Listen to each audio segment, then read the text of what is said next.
Goa meet कॉम्प्लेक्सान पयलेच फावटी म्हणजे बीफ जो हा प्रकार आहा पळय न्ही हो व्यवस्थीत रित्या म्हणजे हायजेनीक बीफ गोंयकारांक मेळचें हाज्या खातीर गोवा मीट कॉम्प्लेक्स तो चलयता आनी सगळ्या जाणांक हांव विशेश करून हायजेनीक हो शब्द मुद्दामून म्हणटा आनी त्या खातीर तांकां ऑलरेडी सांगलेलां की तेंच्यांनी घेवचें बट अशा पद्दतीन जर कोण इंटरफियरन्स करता कायदो जर हातान घेता आसत जाल्यार तेंचे सगळ्यांचेर एक्शन जातली कोणीच कायदो हातान घेवचो न्ही सरकार आपल्या परीन तांकां बरें हायजेनीक बीफ दिवपाक तयार आसा.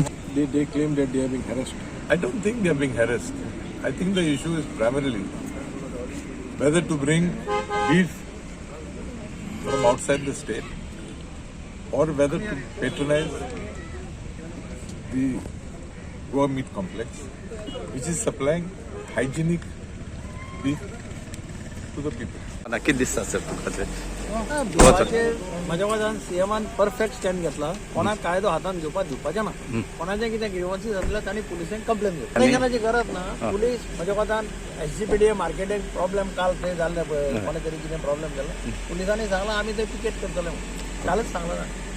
मजगती म्हापशेचे बेफवाले आमदार कार्लोसाक मेळ्ळे. Again wrong. There is no authority of law vested with these so-called vigilantes. They are not recognized bodies under the Animal Welfare Board, and even otherwise the question is whether they have, even if they had a registration, whether they can take law in their hands and collect samples and try to send it, because this is not just obstruction of a right to business, which is a legitimate business, but also creating communal tensions across the state. आमदार विजय म्हणटा सरकारच जबाबदार.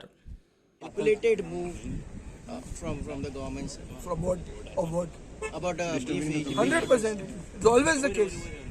ना जाल्यार सदांच आसता मरे आतांच कित्याक जालें तें कित्याक हे सिजनान कोण भायले आमचे लंडनच्यान येतात आनी खंयच्यान येतात सगळे गोंया पडते येतात मरे.